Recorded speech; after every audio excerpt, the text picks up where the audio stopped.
Okay, folks, I'm going to call this meeting to order. It is July 7th, it's 6:01 p.m. We're at the central office, and this is the Maple Run Unified School District Board of Directors meeting. We're doing a little bit of a hybrid, so we have a couple of board members on Zoom, we have some visitors on Zoom, and we have some visitors present in the audience, gallery, whatever.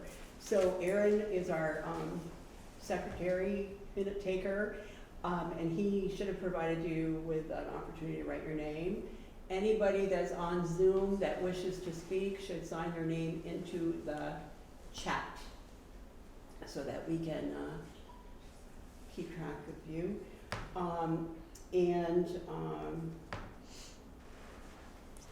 I guess at this point, I'm gonna just take a little quick break and have you introduce our new people on our board. Yeah, I'd be glad to do that. So I just wanted to introduce the board. Some of you have met John Muldoon, who's our new assistant superintendent. You met him through the interview and application process back in, I think it was April.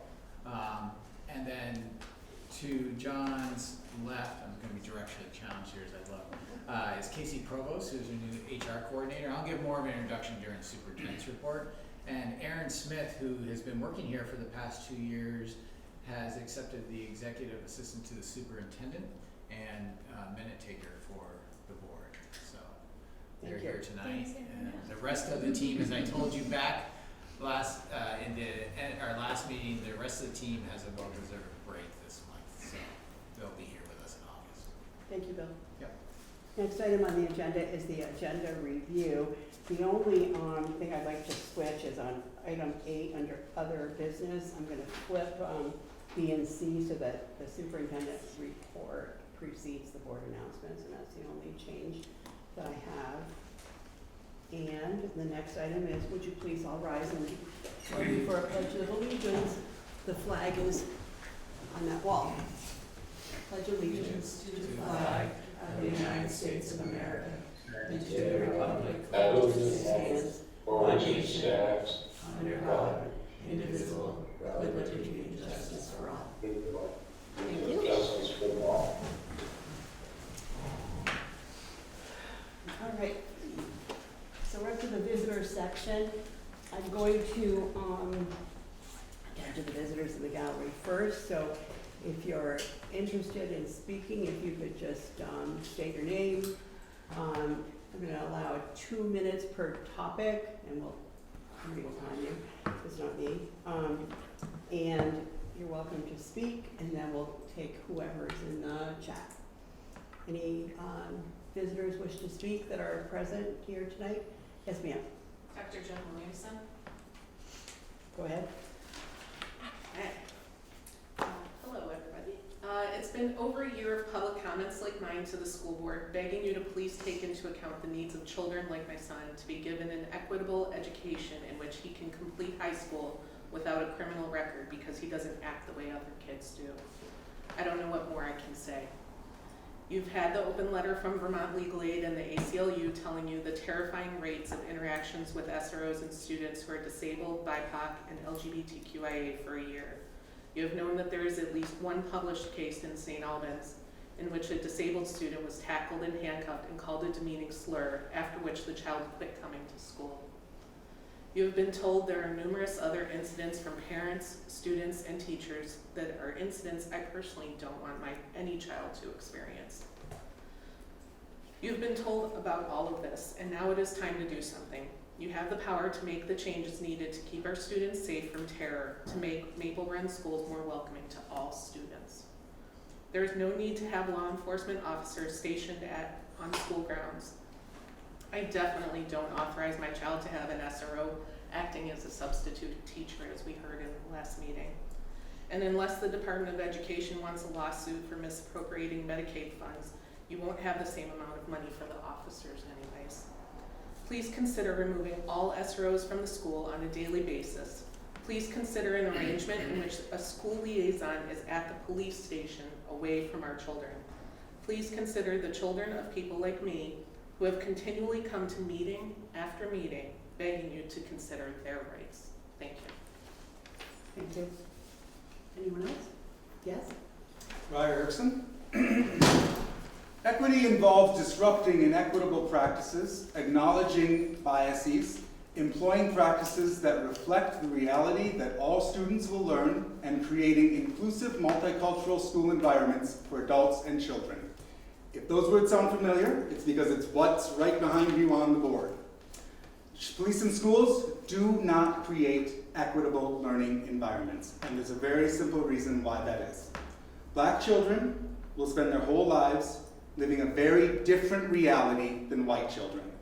Mr. McCarthy, your granddaughter is the same age as my daughter. They go to the same school. They probably live within the same economic status, but my daughter will face a very different reality than your granddaughter will. And the reason for that is simply her skin color. My daughter will have to operate within the confines of being a black child in this country. We can say that every single officer in St. Albans police force is anti-racist, is equitable, and is a good person. It still doesn't erase the fact that she will go on to live a life in the world where she will have to operate and work within the confines of being a black girl in the world. I have to teach her a different set of standards to live in this world. And that is, police are not there to help her. We saw with Tamir Rice what happens when a little kid is targeted and is shot within a second, 1 second of that police officer leaving the patrol car. Tamir Rice was shot and killed because he had a toy gun. My children don't get to play with toy guns. We don't have guns in our house because we are black people and we are not allowed to have guns because we don't live in an equitable society. My daughter, my son, have to learn they have lived within the confines of being black people. So even if every single police officer was non-racist, anti-racist, and believed in equality and equity, they would not be able to think of police as friends because police will not be their friends their whole life. So when we talk about this, when we talk about SROs, when we talk about police, I really need you all to remember this isn't talking about individual officers, individual SROs, individual people. This is talking about a world that is inequitable. We can all agree, I hope, that it is inequitable, and we see the inequities that exist. And I need you all to think about my children, children like Jennifer's children, children like other children than your own, who are living in a different world. Thank you. Thank you. Anyone else? Yes, sir. I'm Jeffrey Nelson, and I've been a resident of Fairfield for about 8 years now. I don't know any of you or many of you personally. I did bring some mint. It is July, and so if you want to take some sprigs on your way out, help yourself. We could smell it. Yes, good. It is English mint, which is of course very invasive, so that's why I have plenty. I have learned many important lessons, as we all have from our educators that we revere.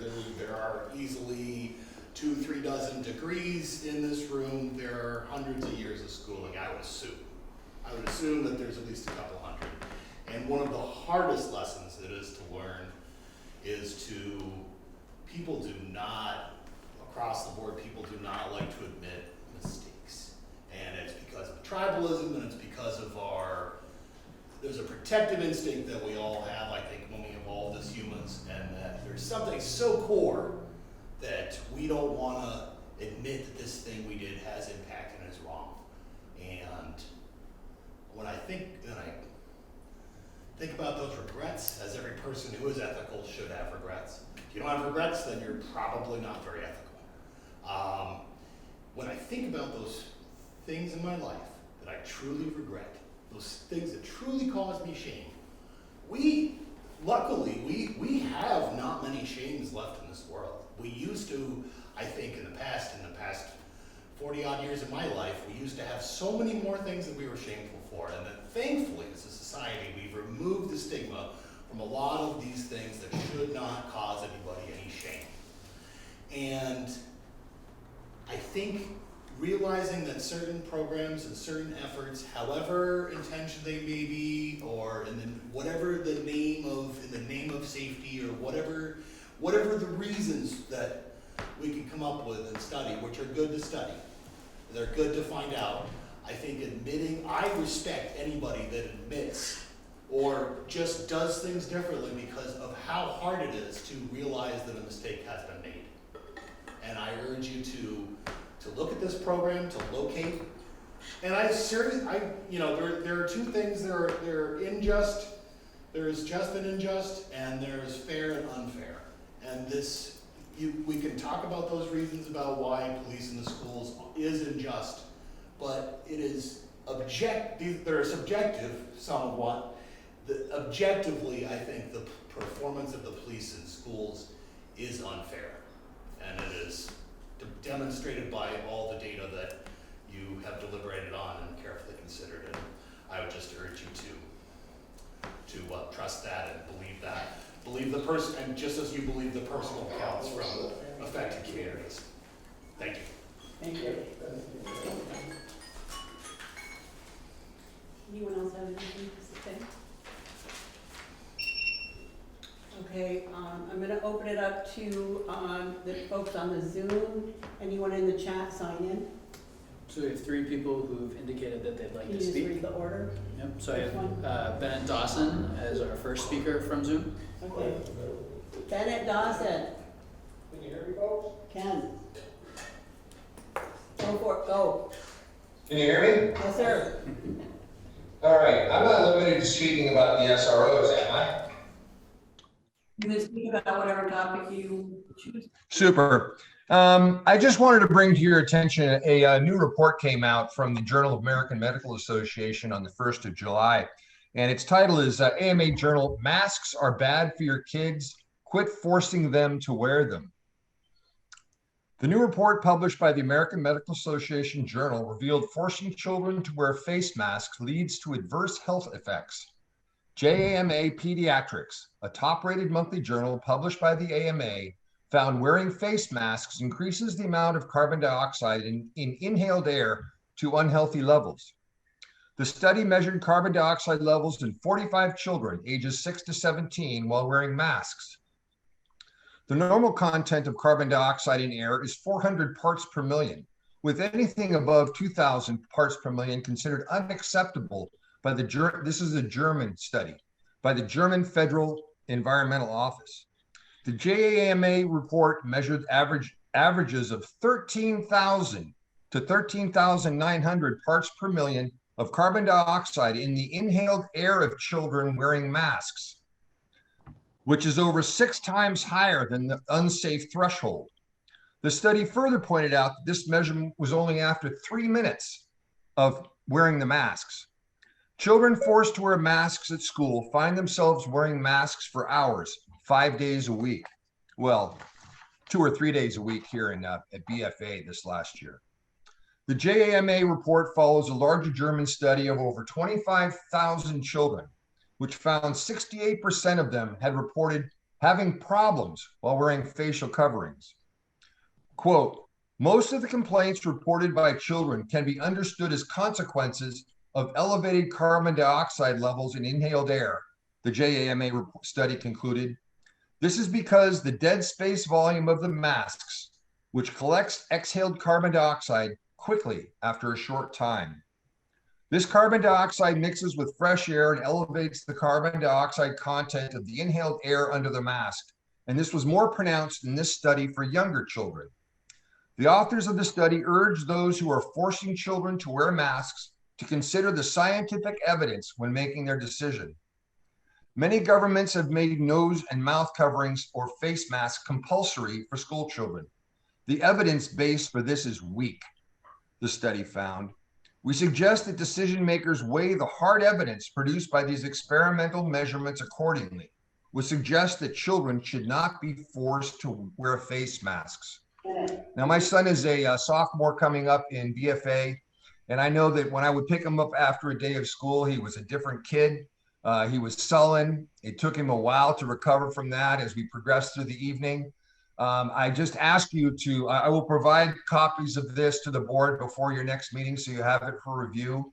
I know that this is something you're going to say, well, this is state mandated or state policy, but ultimately it's your responsibility to protect the children in your community. I will be going to the state health board and contacting the governor's office. This is new, but it is irrefutable. And please take a look at what I send you, and please consider it in good faith.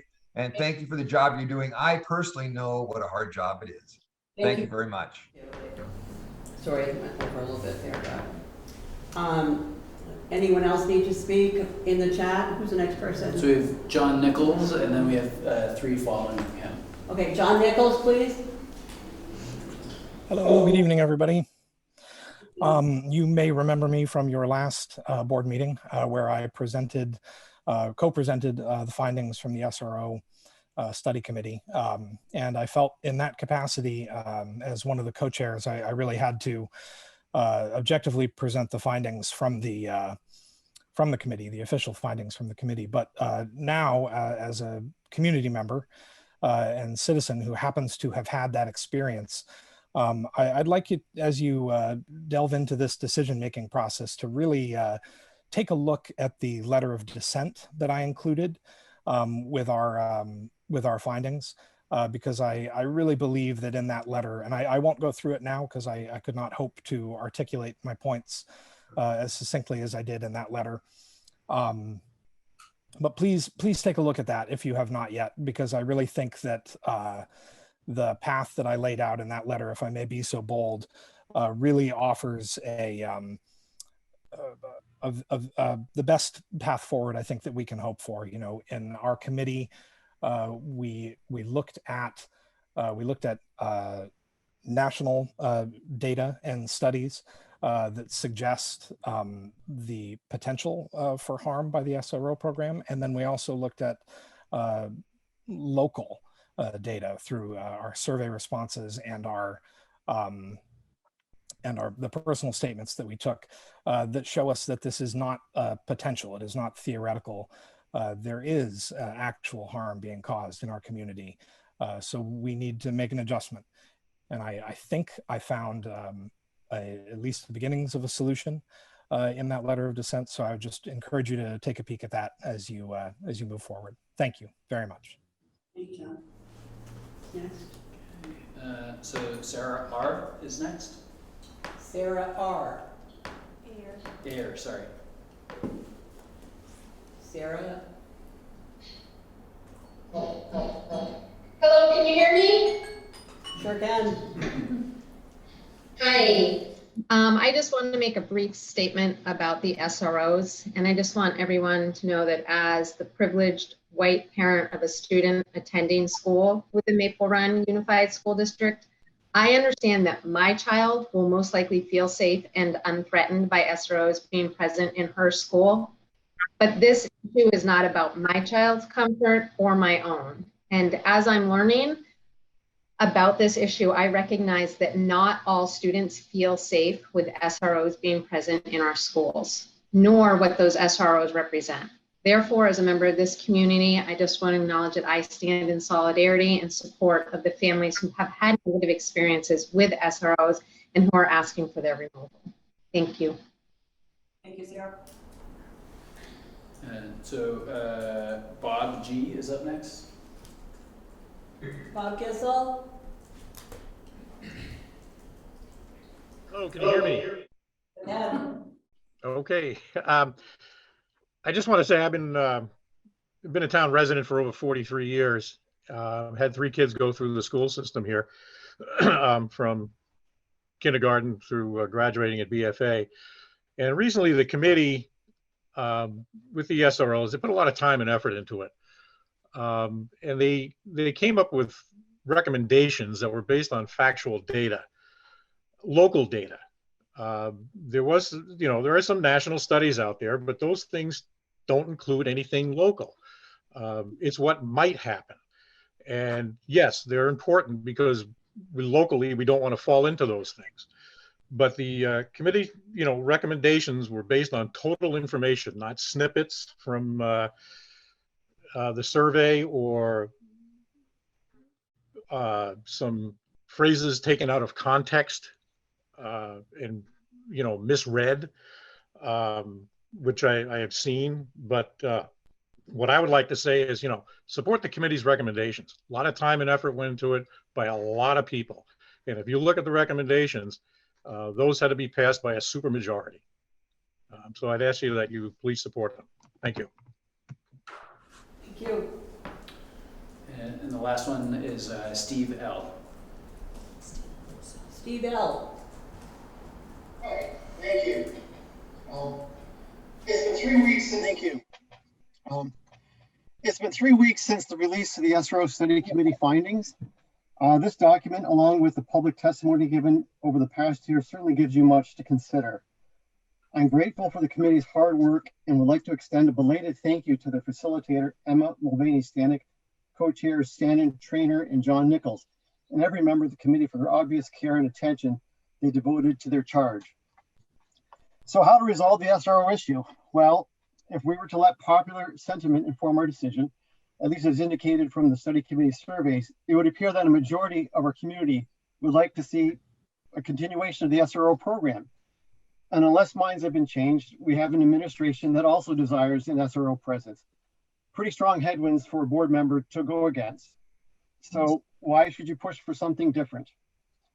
I would argue that you have the opportunity to move the arc of racial justice forward, along with more fully recognizing those within our community often seen as less than.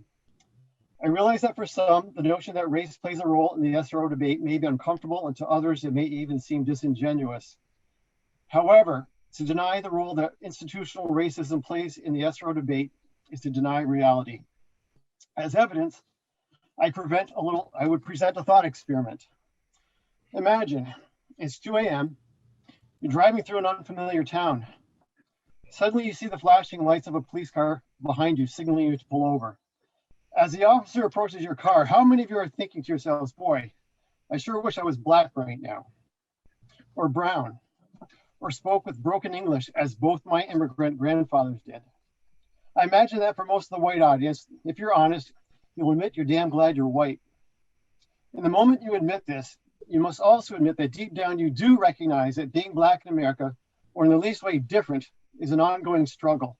Whether it's on our highways, our city sidewalks, at a bank applying for a loan, or walking the hallways of our schools and seeing on a daily basis uniformed officers with a gun and a taser strapped to their belts. And by the way, the thought experiment of being pulled over by the police, UVM professor Stephanie Segueno compiled the data that showed, yes, even in the state of Vermont, you are far more likely to be pulled over by the police if you are black or Hispanic, although less likely to be caught with contraband. A link to this study can be found in the SRO Study Committee report. So yes, for our BIPOC community, being singled out by cops is not a figment of their imagination. It is way past time to admit this and to work towards solutions so that all of our neighbors can feel safe and welcome in our schools. I'm not suggesting this will be easy, only that it's necessary. I wish you all the very best as you work towards a goal that recognizes everyone. Thank you very much for your time. That's it for now. Anyone else in the room come up with a thought that they might want to share? Okay, hearing no others, I'm going to close out the visitor section. And now that I've learned how to use my time, go on to the consent agenda. So we have 2 items on the consent agenda. One is the minutes from June 16th, which is attachment 5A in your packet, and the other is the staff changes. Attachment 5B in your packet. Does anyone want to pull any of these out for discussion? Hearing none, I'm going to approve the consent agenda, or accept it, I guess.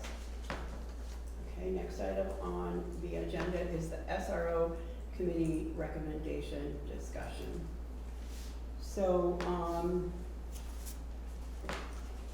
trying to come up with how do we tackle these recommendations, and doing a lot of thought about it and consulting with our superintendent, I thought we could have sort of a structured discussion, taking one recommendation at a time, looking at what the recommendation was and what the justification of it is, and finding out whether or not there's agreement, disagreement, sort of a kind of thing, to see where we're at with that.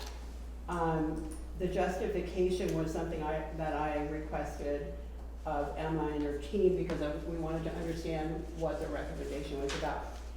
This is only the recommendations that, so I'm, I know that the documents that we received, we got a lot of information, and I'm just hoping that you all get a chance to sift through it, because there's tons there. So, unless there's a strong objection, that's sort of the process that I'd like to go through, and, so I'm gonna do that.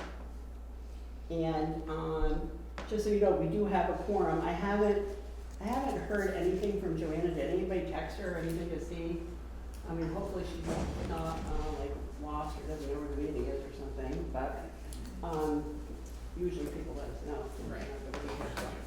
Okay, and so as you know, the SRO committee gave us 10 recommendations. So the first recommendation is to continue the district's existing work in following areas by adequately funding and staffing these services with professionals highly trained in mental health services, restorative practice, and other expertise who are not SROs.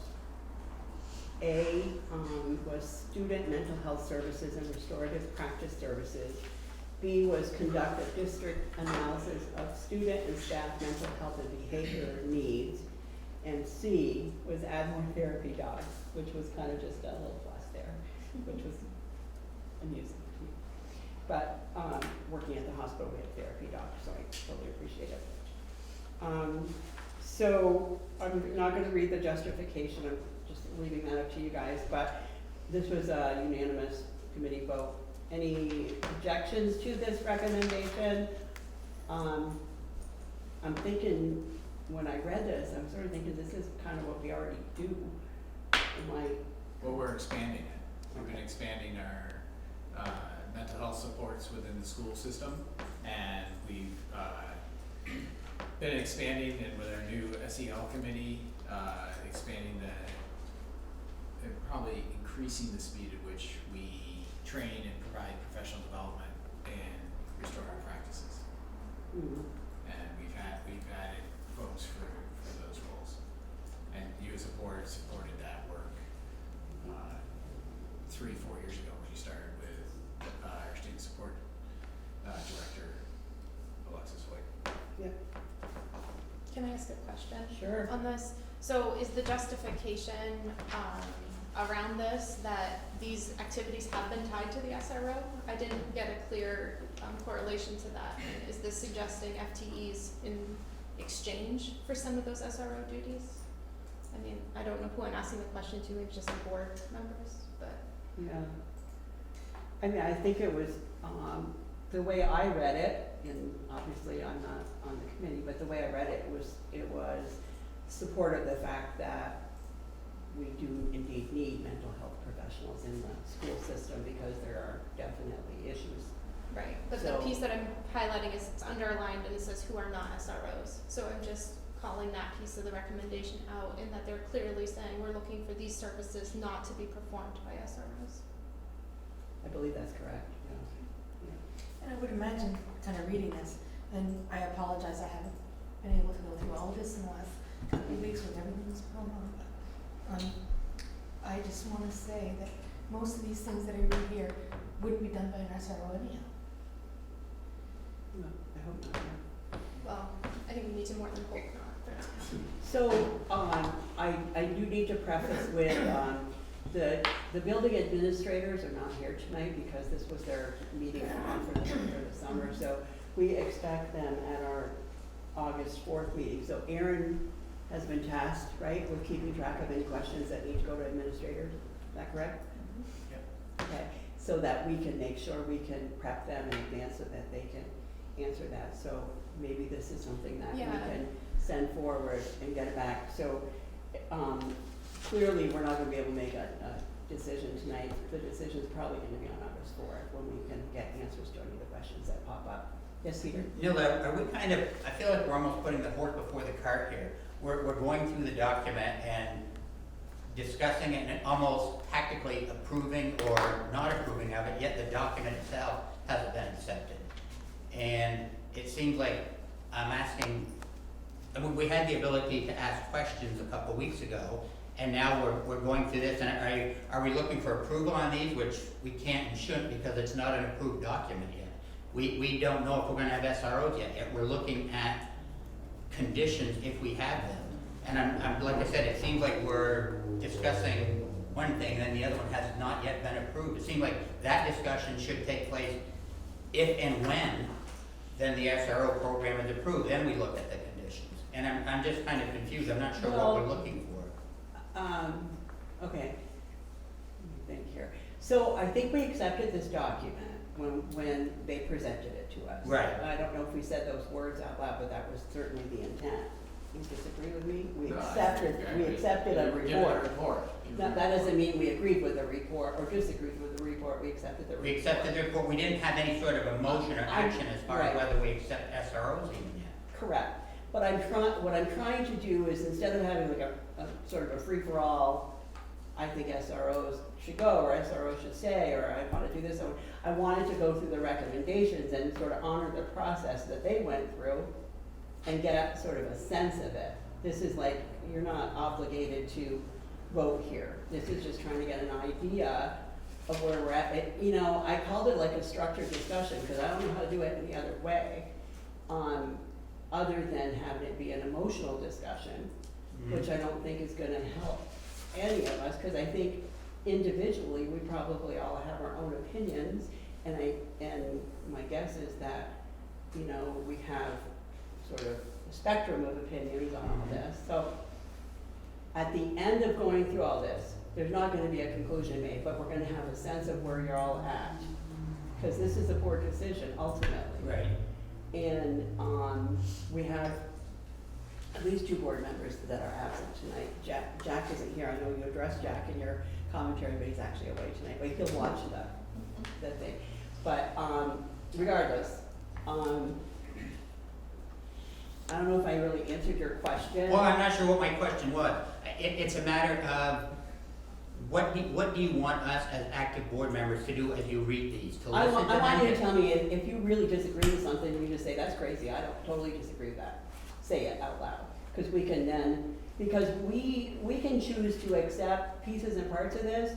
We can choose to say we want, SROs, we can say we want SROs at the high school. We can say anything. We can talk about some of these suggestions about a liaison person. I mean, we can do whatever. We've got a lot of information. This is a lot of information. Okay. 6 months of meetings that were at least 2 hours long, plus a lot of side work. And we're trying to make it all, boil it all down. And this is the boiling first an time ocean. we've been able to talk about it in open session. That's Right. true. Which I feel like is really important. So you're not looking for approval of these particular conditions, we're just discussing them? No, we're discussing them and getting sort of a sense of it. Okay. Like if you wanted to say something like, I'm making this up. We have plenty of mental health services at the school system. We don't need any additional people. Let's say that was your opinion. You could say that, which would be in conflict with what this recommendation is. Okay. I totally made that up. I totally made that up. Thank But I'm doing it for, just to illustrate the point. I mean, does anyone have a better idea?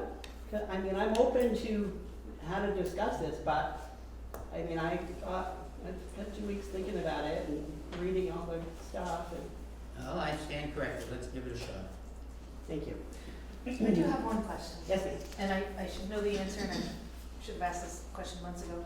I'm wondering if we have a job description of what the job description is for the SROs in the school system, and whether or not their annual goals are met. Like we have annual reviews at the hospital, and we have the established goals, and at the end of the year, we review like an annual evaluation, including the goals. So I'm wondering if, I'm assuming there's a job description for the SROs? Wasn't there a job description posted on the website? In the website, okay. Yeah. There's an MOU that defines most of what that work is for the Okay. contract, because when it's a Yeah. contracted service, Okay.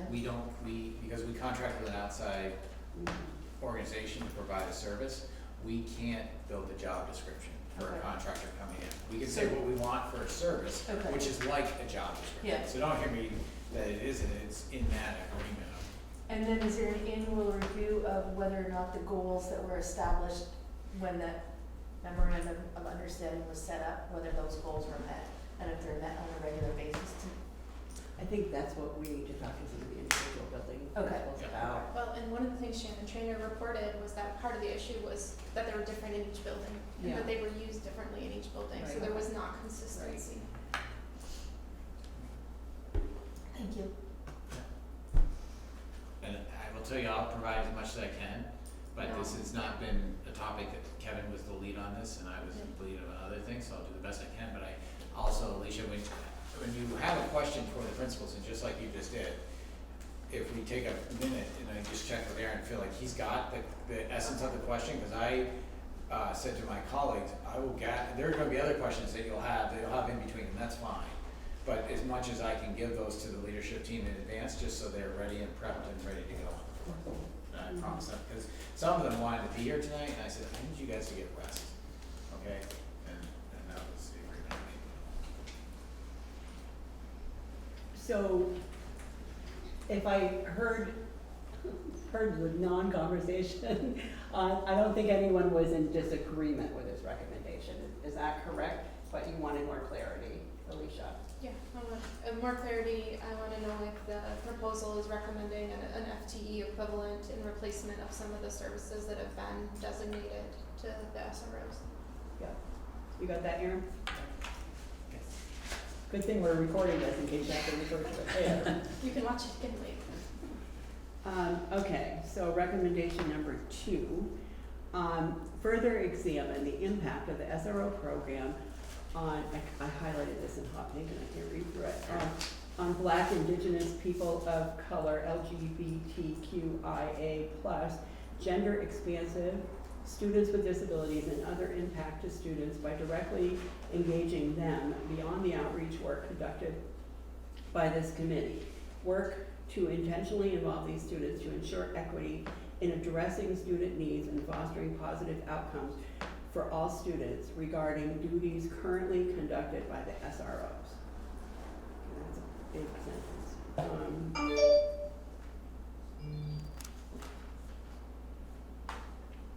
So I'm just gonna quickly refer to this justification because it does help.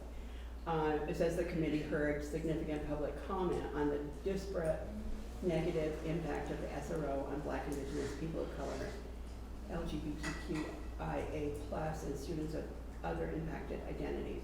This was further supported by survey data from students who hold these identities, who reported negative encounters with the SRO program and less support for the program overall when compared to white, straight, and students without disabilities. Committee acknowledges its outreach efforts to those students was limited due to time and limited resources. Committee believes more intentional direct outreach would offer more information and important insight into the experience of these students, etc. So that's the gist of it. We had some data here that says the MRUSD has about 2,600 total students with 87.7% white students and 12.3% students of color, which is 305 students, and 0.7% students did not report a racial identity, 18 students. The student survey went to students in grades 7 through 12, so about 1,250 students. So it's talking about further examining this impact. You know, this little sideline, I listened to this thing on VPR this morning that was talking about when they ask students that are not white, they have to identify what not white they are, but they never ask the students that are white to identify what white they are, if you follow that. There's no question about other. That was sort of an interesting piece because there are people in certain areas that although they're white, they don't identify themselves as white Caucasian American, they might be white something else. It was very confusing, but it was also very interesting. Anyway, picked up on that, that's my little sidebar. So as far as examining the impact, I mean, certainly we'd be crazy to say we would want to do that. We certainly would want to do that. Alicia? My only question is, do we want to limit this impact to just the SRO program? Should we be looking at other system inequities that exist within the school district, and should it be expanded? Good point. Yeah, good point. Got that, Aaron? Sorry. Just write what Alicia says, okay? Please. Okay, so not a lot of conflict there, just sort of more questions. Okay, number 3 is modify and better define the SRO job duties as follows. So it's divided into 2 segments, campus safety and legal enforcement. And under campus safety, it says coordinate and provide physical safety measures to protect MRUSD campuses from internal and external threats. Coordinate communication necessary to inform all school community members regarding campus safety concerns. Conduct safety planning and reviews with school officials. Support students involved in the highest level of mental health risk incidents in coordination with other school professional staff. Provide other physical campus safety duties as necessary. And then under legal enforcement, it says conduct legally mandated duties as required of all police officers as defined by state law. So when I read this, I was like, what are those legally mandated duties as required by state law? Do you know? I can appreciate you may not know. I know, I don't feel like I'm an expert that could say that, and I would say it's defined in statute, but we'd have to look at But it's not like, not delinquency, what's the other word when people? Truancy. Truancy. It's not, is it truancy or is it? Truancy does not have to be carried out by a police officer. I didn't think so, That's because not- we have truant officers. We have truant officers that you appoint every year, and you do that every March at reorganization time. So that would be a question, Aaron. I don't know if the administrators have it or if we need to look elsewhere, but can we research that? What's the question? What are the legally mandated duties? So I'm not sure they would have that. I think we'd have to find that out from the board's attorney, would be the best resource for that. Well, it might also be in the MOU, or should be in the highlighted. in the- I'm pretty sure in there, Alicia, it talks about more of the legal responsibilities, similar to what it says here. If you want to know what those were, We'd have to go further. I think we go to our attorney. I would recommend that the board counsel their attorney. Or look at, or maybe we could research the state law, too. It's probably in there. Yeah, I just don't know how many statutes or something, but we can do that. But PH would probably have a quicker answer. I think he'd have, that's who I would go to right away. It's worth the counseling. Well, am I the only person that wants to know that? I mean. No, I think it's important. that it, because let's say we were going to abolish the program, we'd have to figure out who's gonna do those things that we're state required to do, right? So we need to know what they are. Yeah, but except that we didn't ever do that before we had the SROs. And I don't think it would be any different than any other school that doesn't have SROs in their school. Exactly. You know what I mean? It shouldn't be any I think different it's like than. when we can call the police at the hospital. It would be for something that they would be arrested for. It would be something that they would have to respond for, that's what I believe. That means. So you're thinking it's like a crime is committed, so we call the police? Correct. That kind of thing. That seems really simple. But I think maybe I'm over. It kind of makes sense because we've got really clear guidelines. May I add something? Sure. So it's been, let's just say a while, over 15 years since I've been in a previous district that had an SRO. In districts since then, since I've had it, we didn't have an SRO on campus, but when we needed a police officer, it was called and one came. In some of the rural parts I lived in Vermont, that meant different things, just because of availability. But it was usually for something that was criminal. Or I shouldn't say that. That could be potentially criminal. The other thing I could think of is if somebody needed to be served papers or something like that. I think there could be other duties that might be outlined specifically like that, but it would be good to get the legal. But I'll ask Pietro what that statement means. I mean, I think everything you guys are saying, it sounds true, but but they call that out specifically. And it's making me think that it's something other than just a regular crime, but you know what I mean? Like, obviously, at the hospital, we would also call the police if there were a crime committed. We try But if to- they're behavioral issues, we wouldn't. Not anymore, that's true, yeah, unless we really have to. Because charges were. Unless they were going to have Yeah. charges pressed. So, I think, which kind of brings, when I look at this, I think about item number 4, support students involved in the highest level of mental health risk incidents. And why would we, again, I bring it back to why would we have an SRO do that rather than a mental health expert do that? That's a good question. But when I read that, I saw the keyword being support. You're not asking them to take the lead, you're asking them to be there for support in whatever, the way I envision that, whatever the expert says. If they say, I need some help with this, then the SRO's there to help. I don't see that person in any way taking the lead on that. Right.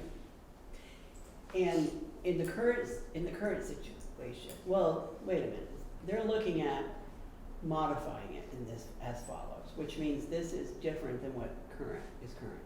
Yep, that's the way I read it, with the Yeah. modified. So I guess we would need to match this too.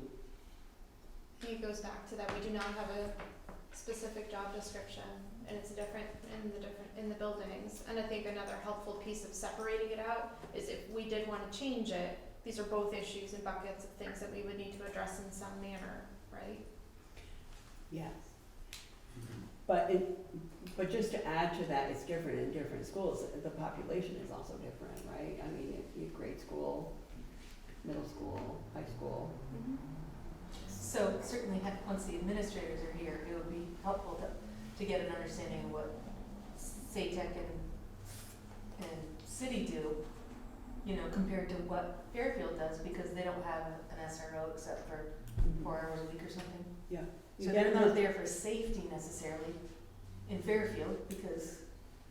Yeah, you get those Aaron, right? You get that comparison. Okay, so this one we need to get more info on. Okay. Require the same training for SROs as district staff on topics such as bias and other district-wide mandated issues. It says that MRUSD SROs receive current training in National Association of School Resource Officers, separate from trainings received by MRUSD staff. Committee believes aligning topics, curriculum, and training experiences among district staff and SRO will improve staff coordination, consistency, and supporting students. It's kind of a no-brainer as far as I'm concerned, but I don't know how you guys feel. I would agree. Yeah, I would agree that if we pursue the SRO, or if SROs continue, then that would have to be mandatory. Yeah. I think that Would we be able to change the MOU to dictate that? Because Could be, yeah. we talked a lot about how there's things that are not in the purview, because that job is just dictated by another organization instead of MRUSD. If they're not our employees, how does training fall? How do evaluations fall? Like, it kind of talks to what Susan was saying before. But it's only to the advantage of is it the city PD that we have the We currently, I mean, it's only to their advantage to work with us if they, Yes. want to have our business, so to speak. I think Al was, I don't know if Al's trying. Al, you trying to say something? No, I'm listening. Some of it's breaking up, so I'm having a hard time. Okay. This is gonna be recorded, Al, so you can watch it on, what's it called? Video? Northwest. Or Northwest Access. Later, it might be clearer. Okay, item 5, offer an optional mentorship program between students and SRO in coordination with school staff to determine when it is appropriate. Committee heard the value of mentorship programs through testimony from school staff, students, parents, guardians, and SRO. However, this role should be narrowed to a voluntary-only option to be used when mentorship relationship is appropriate for the particular student and in coordination with school staff in determining when this should be done. This will empower students and staff to decide when an SRO should engage with students outside campus safety and law enforcement issues. It will also minimize student contact with SRO for students who do not want to engage with them. So, is this suggesting that we have mandatory mentorship program? Optional, it says optional. No, I know, but does that mean currently we're making? Is it saying that we currently have a mandatory No. one, so therefore we now want to change it to make it optional, I guess is my question. Not that I know. Which doesn't, Not I mean, that's not how I'm I. not saying I know it all, So that's a question that needs to be answered. Yeah, because certainly It's, either the elementary school or the high school, I mean, if someone is not, they should be able to opt out Well, of course, of yeah. a relationship of sorts with that SRO. and this recommendation is troublesome to me because I wonder about a false choice. And if people are really, you say you have a choice, but if there's a power dynamic or somebody's uncomfortable voicing that, I just worry that this is not really an option sometimes. This one makes me uncomfortable. Anyone else? Sorry. I know, I've just asked Alicia, I don't understand that. I'm sorry, could you explain that a little bit more to me? If I was in a position where I felt like somebody had power over me, Right. I would not feel comfortable saying no or declining, even if it was offered to me as an option. I wouldn't feel like it was a real option. Okay. Like at work, if it was something at work and somebody said, you don't really need to do that, but I would feel, for my own probably, the way I grew up and trying to please people and do things like a certain way, I would feel like I couldn't say no, but depending on what my relationship or experience with that person is. So I just worry students might feel that way if they've had a negative interaction before or feel like it's not really a choice for them. I understand your concern. Do you see another way of doing it? Rather than having kids opt out, have them opt in? Or then is there the same pressure to opt in then? I think There potentially could be. Mhm. I don't know how it, I mean, I don't even know how that works currently, but I certainly could see that there would be a potential, that there would be pressure to opt in. I mean, I see it in our work situation. I've seen it in my professional life the entire time, I'll say growing up. I mean, there's situations in, well, it's optional, but even worse. So, yeah, so I don't know. how are kids selected for the optional, and like how would that happen? There's other things that it raises other questions to me again.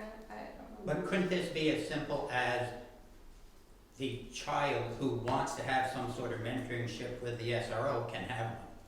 I mean, that's what this could be read as also. There's an optional mentoring.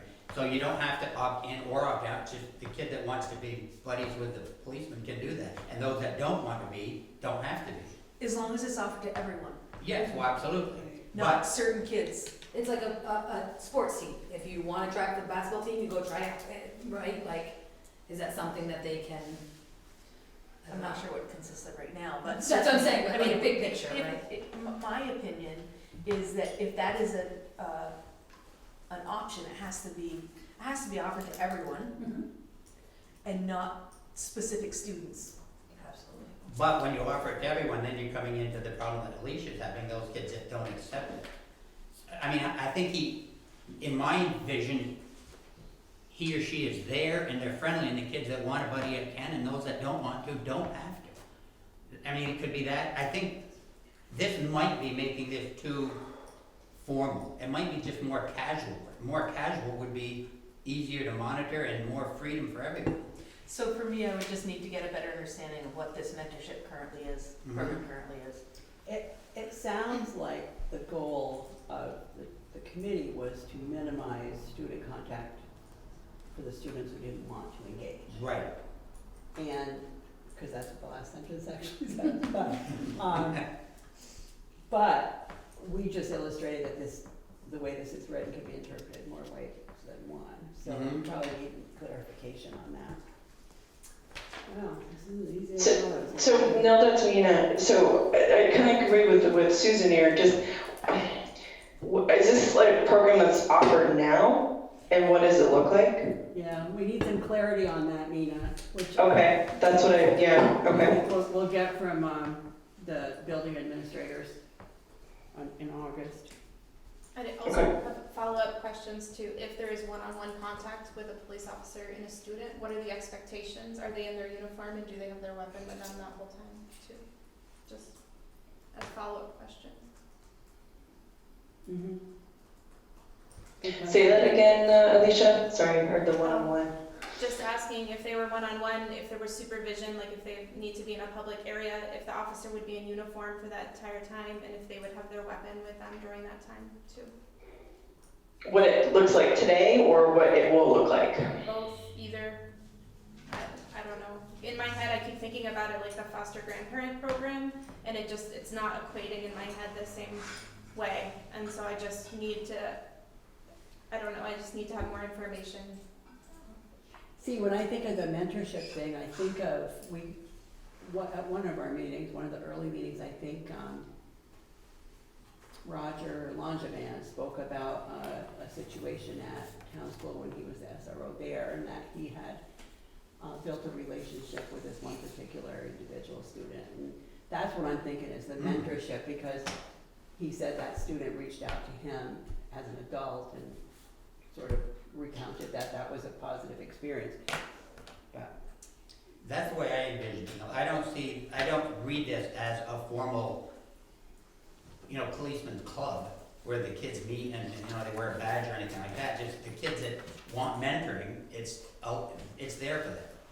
Mm-hmm. And then those that don't, they don't. I mean, that's true of any person in the school, any adult in the school can act as a mentor or not, depending if the kids present themselves to that person. So, I know at MVU, where my husband works, I know that with their SRO, Kevin Cleary, I know for them, they have this group, they call themselves Kev's Kids, and these are all kids that have come to him.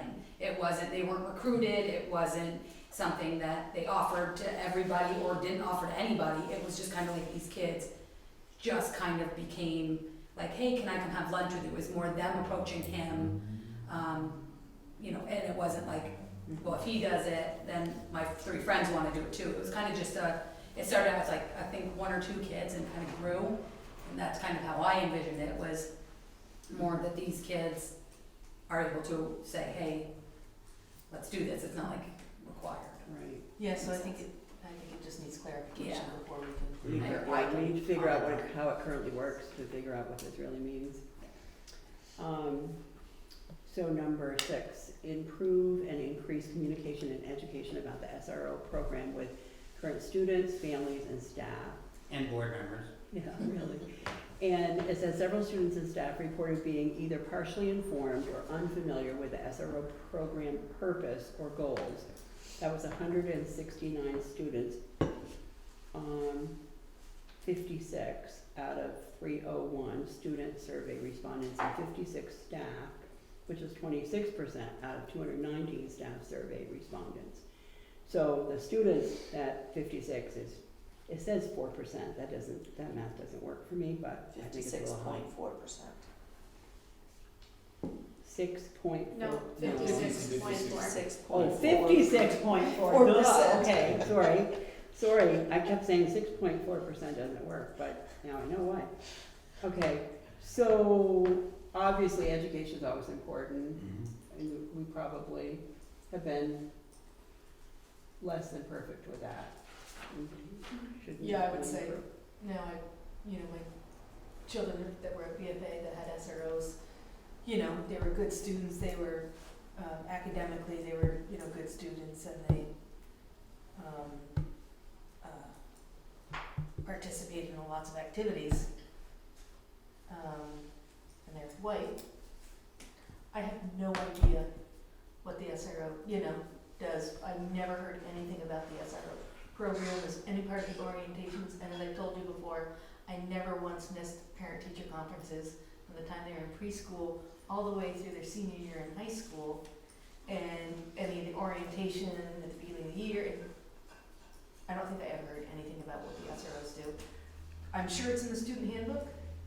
I'm assuming it might be, maybe it isn't, but I never formally heard in any of the orientation programs that I went to all 4 years, all of 8 years, any of, so. Okay. I think they call that white privilege. It is, it truly is, I know that. Require annual reporting on the program's goals, performance, and key data points. Example, tracking student interactions with SROs. says when gathering research on student and nature of incidents involving SRO, data existed from BFA but not from the other schools. The data provided included gaps in the number of areas, including types of incidents, referral information to the criminal justice system versus restorative justice programs, and racial, LGBTQIA+, and other identities of students involved in incidents. This is due to juvenile case confidentiality in some cases, and also gaps in record keeping due to data system changes within the St. Albans Police Department. In order to more accurately assess the program, the committee saw a need to track key data points. Goes on again about the incidents. Comments? So, 2 years ago maybe, maybe last year sometime, we got that report that looked at all of the incidents where SROs were involved in students from maybe 2015 up to the current. I think it was 5 years of information, separated out by school, and then separated out by whether the incident happened inside the school or outside the school, within the school hours or outside the school hours. And when I looked at that, I thought, well, there's only been, you actually counted them all up, do you remember that? It was about 20, I don't remember. I remember seeing it, I don't remember the data, so I can't Yeah. comment on the data. I think in the 5 years, there were like 36 Something like that. You're in that incidents. neighborhood. Yeah, and then the inside, and what I was trying to wrap my head around was if there were only 6 incidents, let's say per year, why were we spending all this money on an SRO? You know, so that's what stood out to me back then. Certainly having more information about all that would be, again, helpful in determining, is this something that we need? Right, agreed. I could pull that up. I think that it's tucked away in one of my And I know notebooks. that's on the, Yeah. I'm almost positive it's in the SRO website that I've seen. it. Okay. But we can get it, so we'll make a note to make that. Yeah, data for you that for would the be, backup. yeah, let's recirculate that, that's not a bad idea. Okay. So this is the thing that this particular recommendation's kind of been nagging at me a little bit, because I feel like we as a board probably should have asked for more of this information. I think I've had this conversation with you.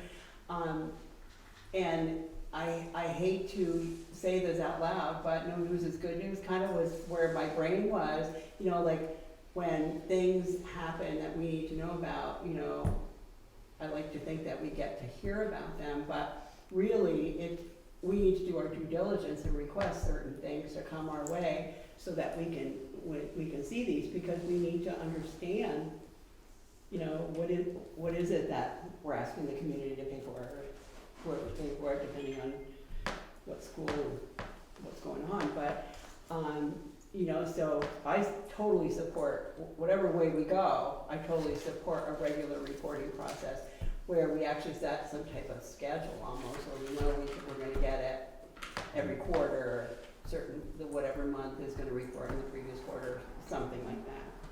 You know, I think. Yeah, no, you and I talked about this, and I think it's not just with the SRO. I think there are other things for the board, and I hope to talk about that at our retreat, about setting up an annual calendar for the board of reports that come to the board. So the administration has the time to prep them and knows when they're coming. At the same time, the board is able to do your monitoring role that you have as a board that the school system's operating. Susan, you and I talked about that in other areas within the system. Yeah, because, you know, unfortunately, we don't know what we don't know, at the risk of using an overused cliche, but, so I think, are we all in agreement that we need this data?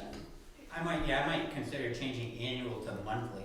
I mean, it doesn't have to be a long drawn out report, but we ought to truly stay on top of something that's such a hot button issue. And I would raise your monthly to a quarterly. I'll see your quarterly. I'll see your quarterly. I just feel like when you start looking at something monthly, it almost becomes white noise. You know, and you just sort of go, yeah, there it is. And I don't want that to happen with this. That's why a calendar is helpful of reports that are coming in. The board knows and everyone's informed, including the public, of what's going to be presented. Okay.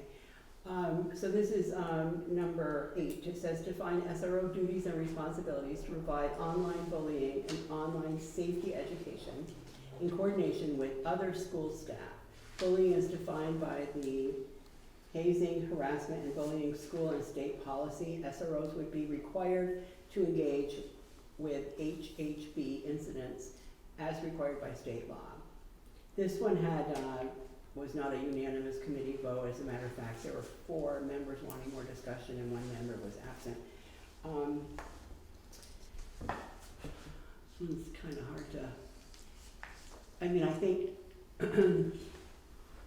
like it says, there are some requirements already defined, so.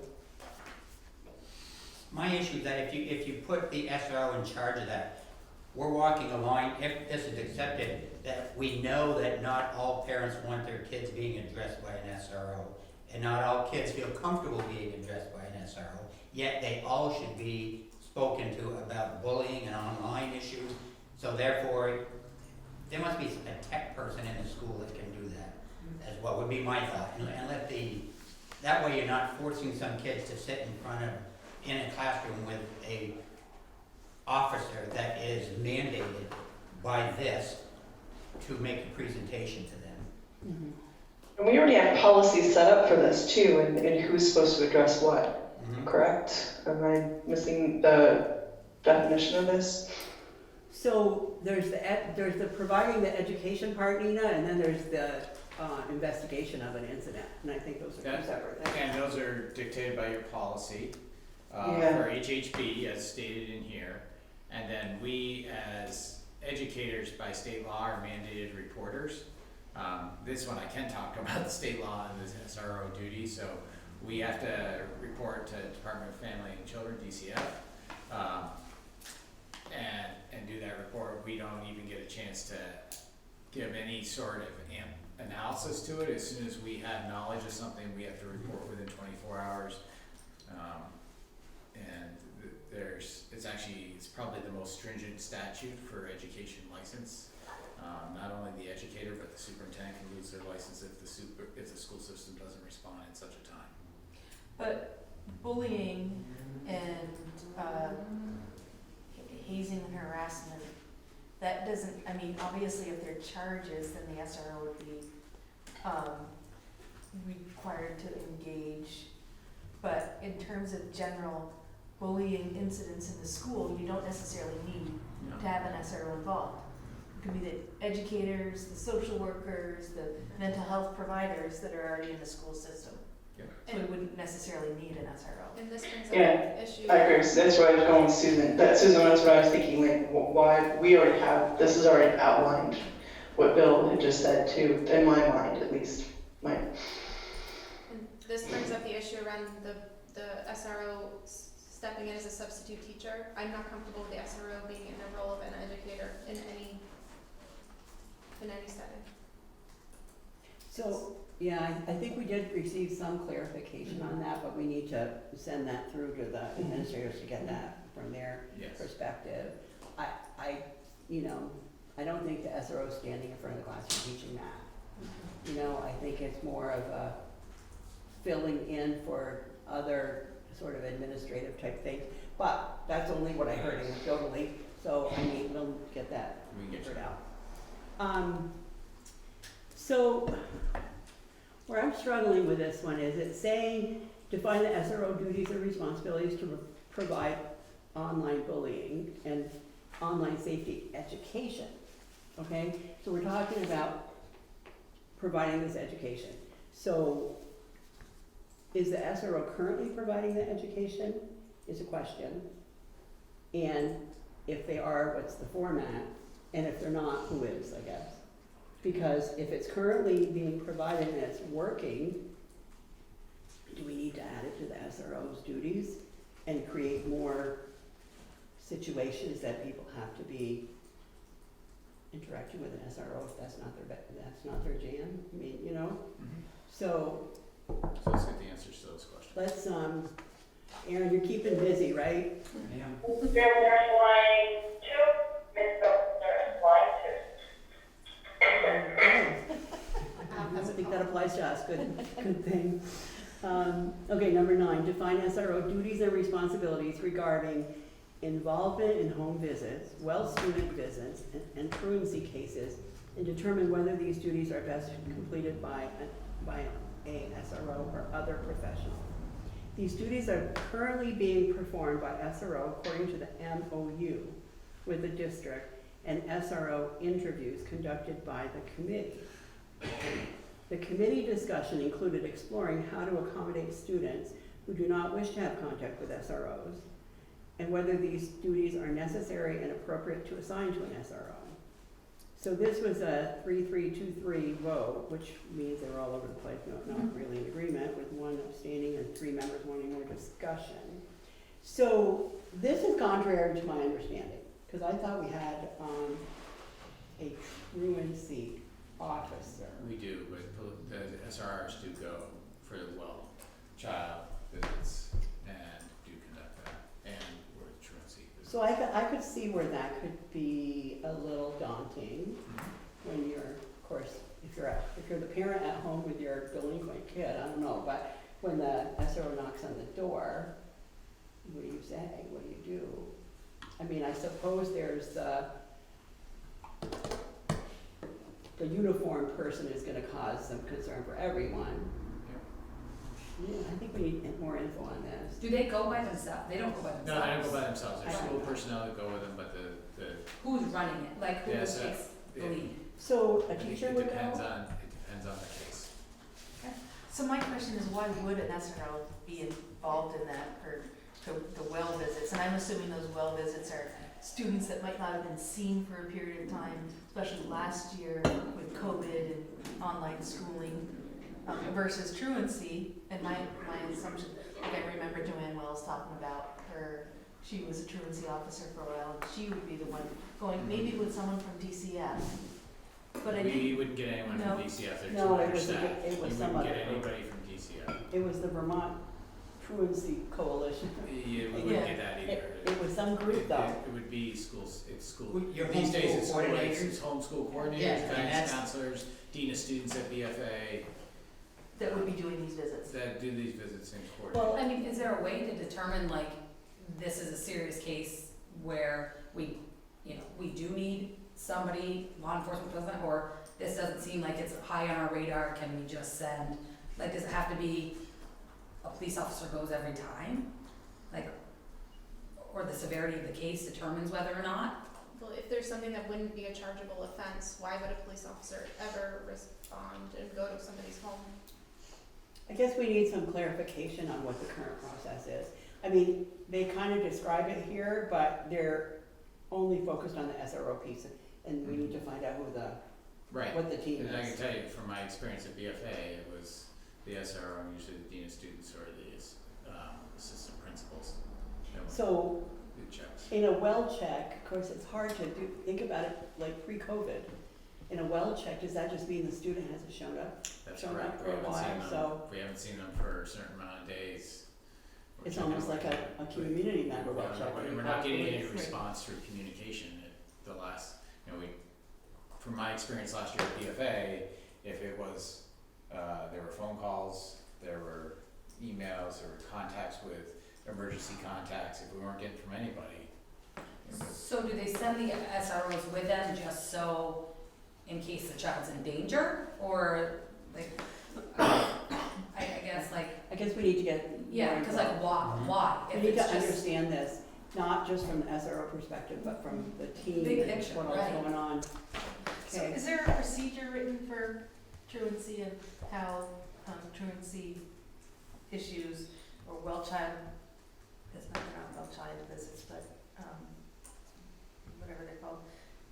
So there's an in-state statute, there's a requirement that in Franklin County, and it's Franklin County and Grand Isle because of the way state's attorney works here, that we have the same truancy protocols across all schools.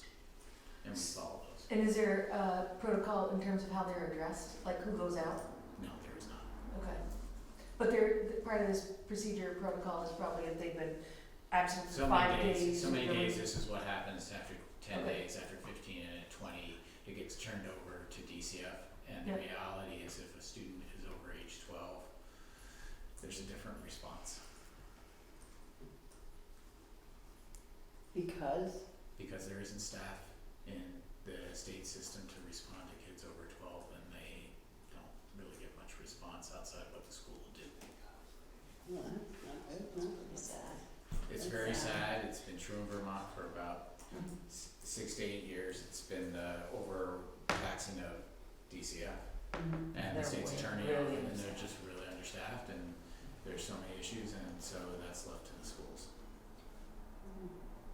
I know you mentioned Joanne. I know she was in, did you know Joanne? Yeah, I know who she is, but I didn't know her. Because she was involved in a lot of extra stuff. I mean, Yeah. I think she sort of put herself out there and was leading a lot of little programs along the way, so she had a lot more involvement, I think, by choice. Yeah. Number 10 is review whether an annual report is the right timing for data tracking and program reporting, or if a shorter reporting period is warranted, example quarterly or every 6 months. The committee supports reporting and data collection, but requests the board review the timing interval. We already agreed on that. It says the committee discussed the following topics to see if it could agree to recommend the board further discuss and research these items, but it could not come to agreement. So it was talking about further examining staffing levels within the SRO program, review the physical workplace assignment of SRO on campus or not on campus, and examine the SRO hiring process and allow more community involvement in the process. So that was the 10th recommendation. Any commentary? I think we all agree that we want more frequent than annual reports, so that's,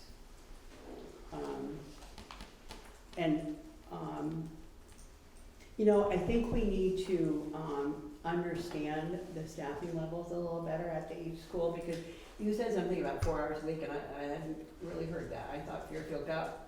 No, Fairfield has no official SRO. I thought so. I thought they get the call. They want somebody to call. Oh, so I was just reading that here, but my impression was, last time I talked with someone in Fairfield, it was maybe 3 or 4 hours on a Friday morning or something. You know, something. But it's for a purpose, though. Somebody I have- calls, or No, says- my impression was they had about 4 hours at Fairfield, whether or not they needed them. That was my impression. I don't know. We can get that figured out, Aaron. For Aaron. I know there is community involvement in hiring the police now, right? As part of that There's whole. the police board. That police board, yeah, my colleague is on that board, and part of what they're doing is, you know, trying to get more community involvement in the process. So the SROs are hired as police officers first, and then they become an SRO after, or Yes. get pulled from that pool. So I think that sort of implies that the community will be involved in that process. Am I interpreting that correctly, you think? Do you know anything about this? You are, but only thing I would suggest is that the SRO is above and beyond, and that ought to require more interview, more making sure you get the person with the right attitude, empathy, and everything else. And just because a SAPD steps forward and says, I want to be that may not be acceptable. Agreed, right. But if we're gonna have community involvement in hiring the police as a baseline, right, then at least we have that, and then we go, the next level is. That's what I'm saying, the next level I think is tremendously important. Yeah. Okay, so we just got through all the. Wait, I have something on 2. Sorry. Go ahead. On number 2, I think we should discuss the arm, disarm, police uniforms and on or off campus, and that police liaison. Yep. Potentially, I think that has major ramifications for what the presence is at school, what the role is at school. And I just think it warrants more discussion. I don't know that I have any specific questions, unless it would be what would change if somebody was off-site, or somebody was not in uniform, or somebody was not armed. What would that change as far as what they were able to do versus not do that we looked at prior in the recommendation? Boy, I don't know if I'm dreaming this or if it's real, but I think I listened to one of the committee meetings where part of the police attire is the uniform and their weapons. So if they're not armed, they're basically, in wearing a uniform, they have to have all of that as part of. And a body cam. What's that? And their body cam, from what I understand, right?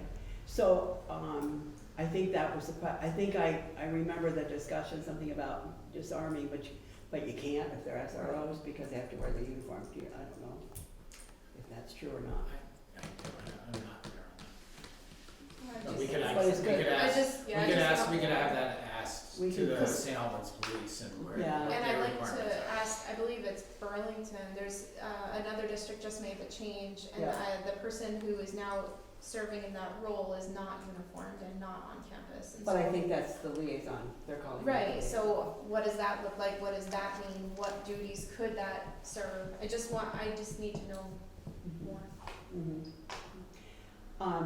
So you're gonna review these questions, so anything that needs to be asked of the Yep. police department, you'll. Well, for that, I think that's a good question for the police department, and I'd be glad to forward that on. Well, but I also don't think we should limit to the police department. I think we need to ask ourselves the question if a police officer is the right person to do that. You know what I mean? That's not what I'm saying, I'm Okay. talking about the attire and what they're mandated to wear. I think, as I said, a long time ago in my career, about 15 years ago, I was at a school system that had an SRO. At that point, the SRO was in a polo shirt every day and khakis or jeans. Never saw him in uniform, but I think that has changed since. Yeah. That was around 2002 to 2005, and I think that, I don't know for sure, and that's why I'm gonna ask, can they be on duty and out of their strict uniform? Just as you were saying, hey, body cam, is it strict uniform requirements that they have? And I don't know the answer to that. I believe it is, but And I could be wrong. I know when we looked at, security at the hospital, there was a lot of discussion about do they wear uniform, do they wear just a polo that says on it? Yeah. Because our security officers are not armed and they're not really police officers. Right. And, but we decided on the uniform because it quote unquote commanded some respect. But, you know, our patients are mostly adults that we would need security for, not, you know, 6-year-old, first grade. So, okay, so we've gotten through the recommendations. I'm not sure we got a lot of answers, but we certainly have some research to do. Give us a couple minutes for just any like random free comments that you guys would like to make that aren't part of my structured discussion. If you have any, I'd like to give you that opportunity. And also Al and Nina, if you guys have anything more you'd like to add. Well, I think we just, oh, sorry, go ahead, whoever was gonna No, you talk. can go, Nina. Go, Nina. No, I just think there's definitely some, a couple more in-depth conversations that need to happen, especially with 1 and 2. I think Alicia, you were saying that, sorry, I can't hardly see you, I think it was Alicia. Just to see, you know, the opportunity to ask more questions as we have a more in-depth conversation. At least that's my thought, and as we ask more questions, I think this, you know, some of those are gonna be more digging, at least what's going in my head, depending on what we get for answers too. Right. Right. Al, anything? Yeah, no, I'm listening because I'm still wavering on which way is the best way. Yeah. We have to have more conversation. I know I've been quiet, but when I have something to say, you'll know it. Oh, no doubt in my mind now. Katie. No, I'm obviously interested in hearing, you know, the answers to some of the questions. There's some great points that were brought up that, you know, really, I think we need some answers and some clarification. Right. So I'm looking forward to that, for sure. Thank you, Peter. I'll admit I was wrong. This was a very helpful discussion. I think there's a lot of questions, but also a lot of those questions can be answered by the board. People kept saying, what are we doing now? It doesn't matter what we're doing now. If it's not working, we change it to what works. If we want them in there at all. And my point is, at some point, we need to move. At some point, everyone deserves an answer. We can't stay here in the middle forever we were elected to make decisions. Right. And I'll go back to the concept of we're a democratic republic. We are to try to follow the feelings of the majority, but there's laws and policies and whatnot to protect the minorities. And everything that these folks have said that takes place with these minority kids, that's against the law. And those need to be prosecuted immediately and job action right away. I think we need to make sure we protect them, and I don't think because we say I'm in favor of SROs is not mutually exclusive to the fact that I care about all kids. And that's been kind of stated a couple times that you're either this or you're that, and I think you can be both. I think you can have that, and that's according to the policy as it's drawn up. There's been a lot of said, but I will end with, you were right. You can always end any commentary. It doesn't happen often, so take it. She was gonna adjourn the meeting, I think. Really, we're done here. Alicia? I was going to say I said enough, but I changed my mind. So, just two leaving thoughts. Erin, if you could put in the notes, City School was late to adopt the SRO, so I'd like to know more about their experience with some specific tasks that the SRO does now. So if Joan and Stacy can speak to that, that would be helpful for me.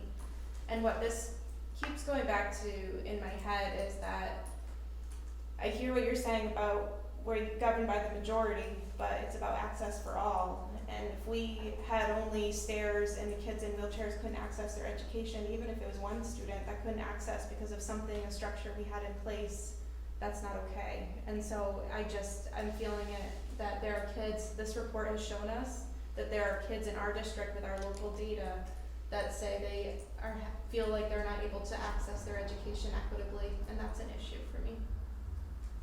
Thank you. Susan? I don't know that I have much more to say, but when you actually look at, what was the rationale and process for SROs, so, and I think it was probably, I don't know, a year and a half, 2 years ago when Angela spoke about the shooting in Essex and how scared they were at St. Albans Town School, because there was a teacher there that, anyways, and I think, well, that was one incident, and I think that data demonstrates that SROs, I don't know, I think that we really need to take everything into account. Why were these programs started? What were the goals? What's the rationale? What are the outcomes? Thank you. So, I think what was illustrated tonight in going through these recommendations is that the study committee did their job because they kept their focus on what their focus was, which was to look at the SRO specifically. And I think our role is a little bigger in looking at more the bigger picture, which is why we have some of the questions that we had. That doesn't mean that these guys didn't do a good job, because they actually did a great job. And as far as looking at the issues and analyzing them in a fashion that could actually produce a report, right? Because that was kind of a daunting task. But it also shows that sometimes when your scope is narrow, you don't ask all the right questions. So that's kind of what this has illustrated to me, and I really appreciate everybody being open and candid and asking questions along the way. And although typically we should have everything go through the board when we have questions, I think in this situation, if there's some questions that could pop up, if you're okay with this, I'm fine. if there's some questions that pop up, I'd like to have you send them to Bill and maybe CC me, and so that we can get some of the additional information so that we're not at the August 4th meeting saying, oh darn, we needed to know this too. So if we could do that for this particular scenario, that would be great. Any further commentary from you, Bill, on this topic? No, I think I would just commend the board for talking about this right now. It's not an easy issue. I liked how you started off with, this is going to be emotional, and that's fine. There's nothing wrong with the emotions.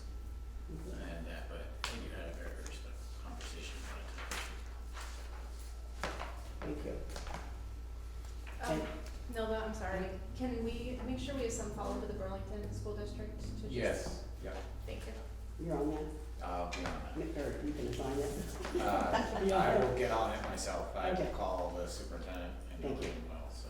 Thank you. Okay, so for now, I'm gonna close the discussion on the SRO recommendations, knowing that this will be on the agenda in the future. And move on to the next item. Retreat update. Bill? I'm just making a note. Yep. What we just said on my notes here, so sorry. Just I so, was gonna email you after, but just so you all know, while Bill's writing, we're having a retreat, a board retreat on August 5th at Hardack, starting at 5:30. It's at the Hardack building. At the new lodge, it's there. And, I know it's dedicated. Greg Brown launch. Thank you. What time is this? oh yeah, Greg Brown, yeah, I forgot. 5:30. 5:30, August 5th. We're Nina and Hilda and I are working with Mike Deweese tomorrow evening to set the agenda and have Mike be ready to facilitate based on the information the board gave through the thought exchange. And what we talked about in the last meeting of really board operations and how we work together. So, and the other theme on that is what we've alluded to already tonight was some of the reporting and monitoring duties of the board. So.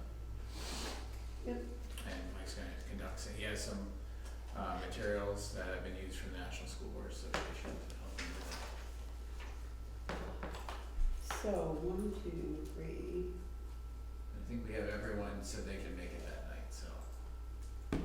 There's 7 of us representing 6.5 votes. And what do we need to pass something? You would need 5 votes because you have 9. Well, I'm just saying, Yeah. there's 3 of us that work at the place that I'm gonna recuse myself from. Oh,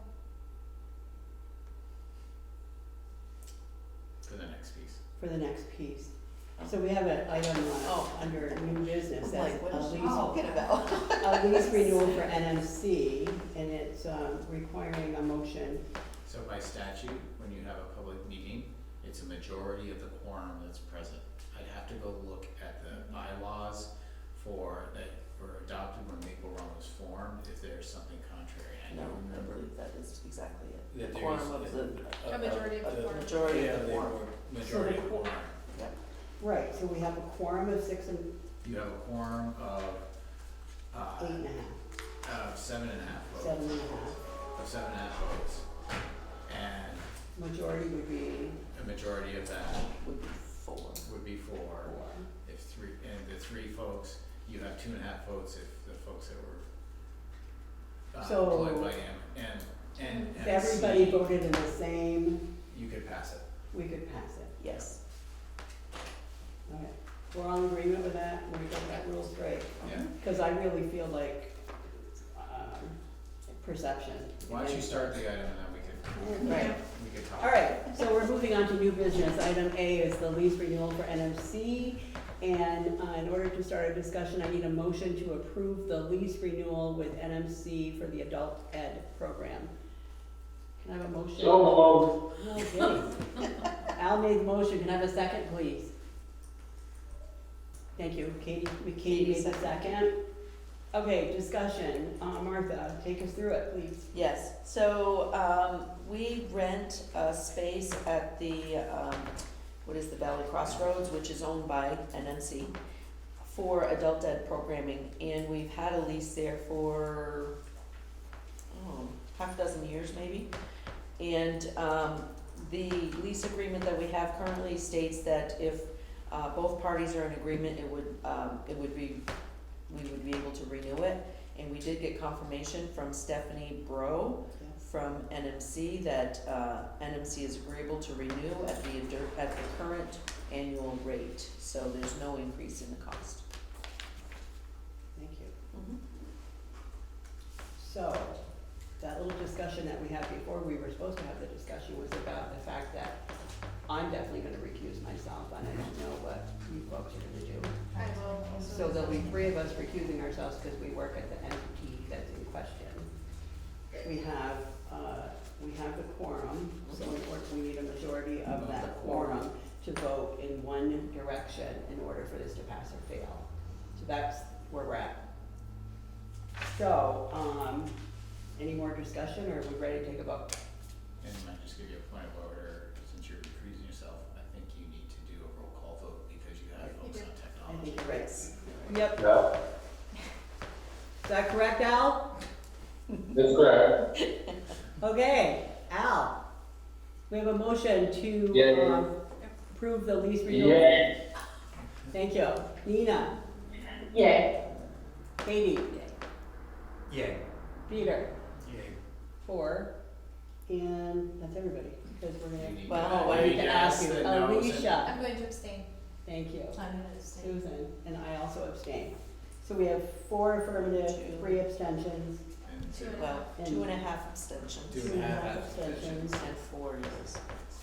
Okay. Can you make sure the minutes reflect this whole? They have to reflect this because you Yeah. did a roll call vote. No, but reflect that discussion that we Yeah, needed to have yeah, the we'll make right sure it numbers does so that, that nobody questions us later. Yep. Thank you. Thank you for all that. Thank you, everyone. Item B is breakfast and lunch prices. This is not an action item, it's for information, and Martha has that also. Yes. So, because of the whole pandemic, USDA has authorized schools to continue the process that we did in this past school year, where all the students in the schools eat for free, breakfast and lunch. And so there is no reason to set a meal price. So we're just continuing with the price that we currently have in place. That's basically the information. Is that through the whole next school year? Yeah, through the whole next school year, In every school? in every school, in the whole United States. Well, that's great, but I was worried about our district. Yes, but it is across the whole United States. Oh, really? It is? Yes, Not to be selfish, but. yes. Wonderful. All public schools, yeah. Okay. So free breakfast and lunch for all public schools? Free breakfast and lunch, yes. Has it been free? First meal, so it's first meal. If they want a second meal, they have to pay for the second meal, and it doesn't account for a la carte items. It's just the. What do you mean by first? Do you mean like? So if a student wants a second lunch, second meal. Okay, so breakfast and lunch are 2 separate. Right. Right, but Two if you separate go through the meals. line once for lunch, that's okay, but if you go for seconds. Seconds, Okay. if you go for seconds. Okay. Now you're speaking. And my has language. it been across the whole, this is my ignorance, has it been across the country this whole last year? Yeah. Oh, great. Okay.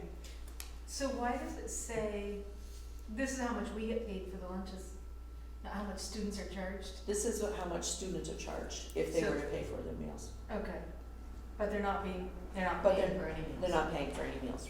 Is that free milk as well for kids who bring their own lunch? Can they get free milk or? The milk comes with the meal. But do they have to get the meal in order? To get a milk? Right. Yes, I do believe so.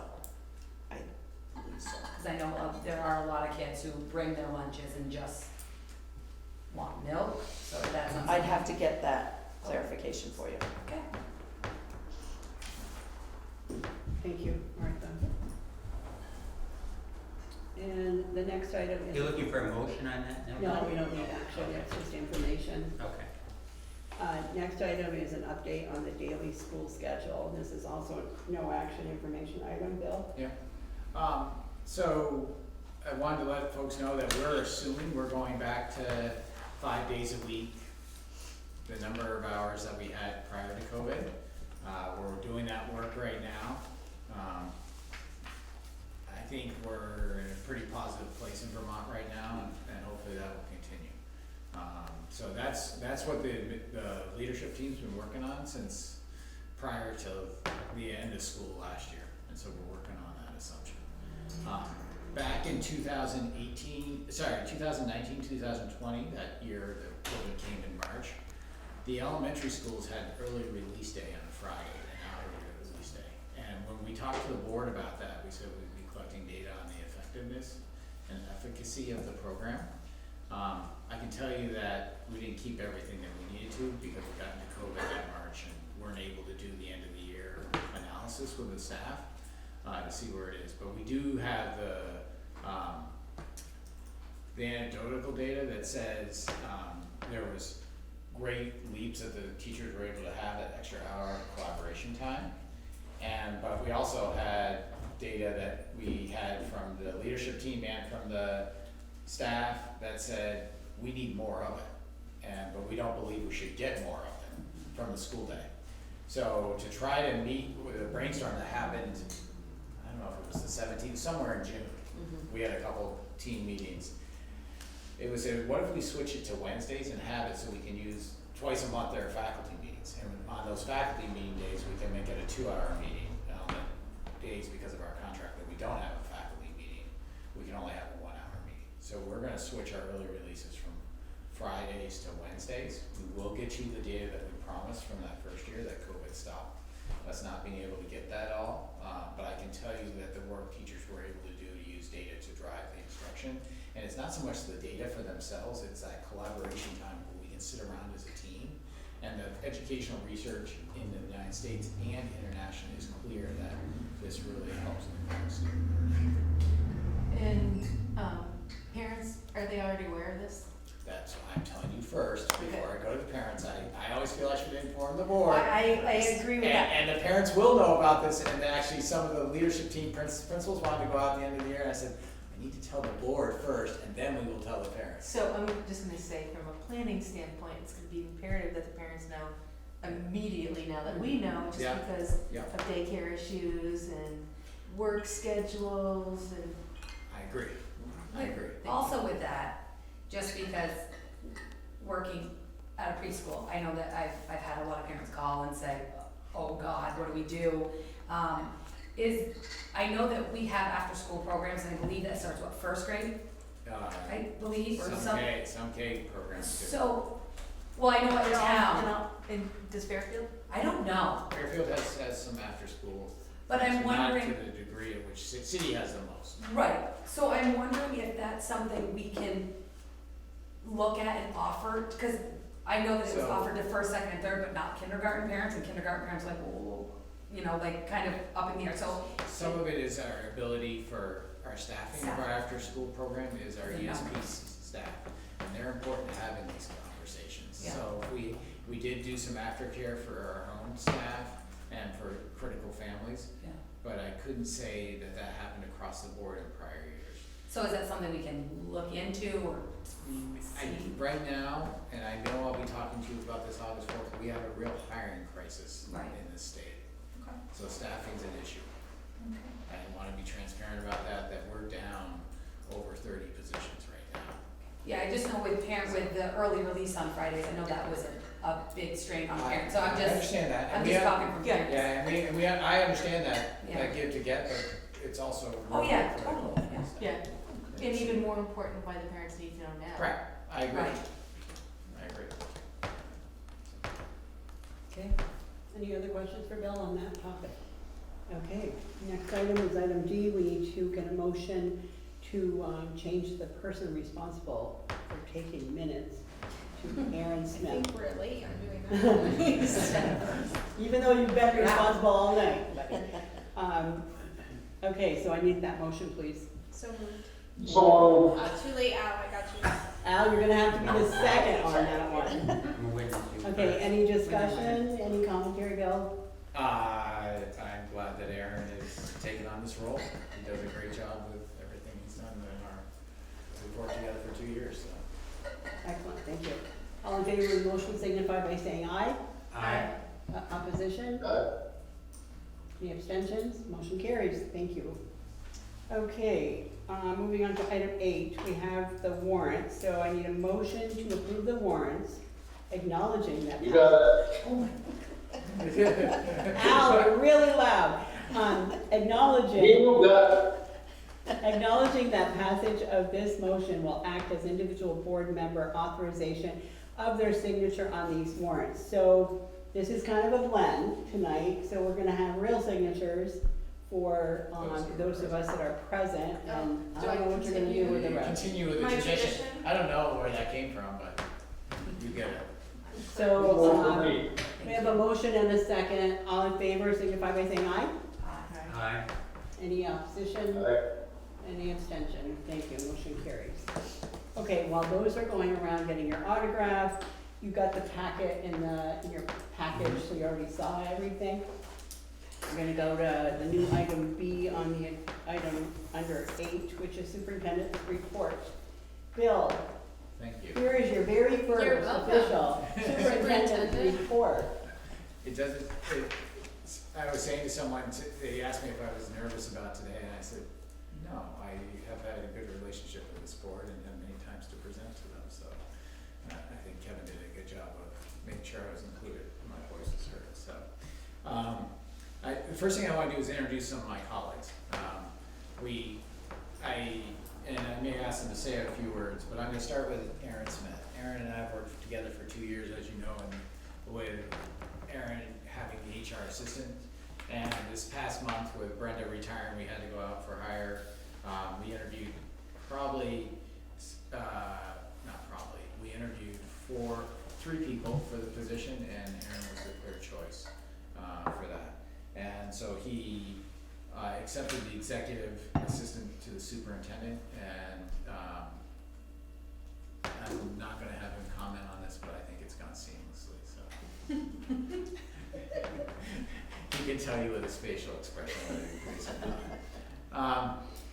The second person I'd like to introduce is Casey Provost, who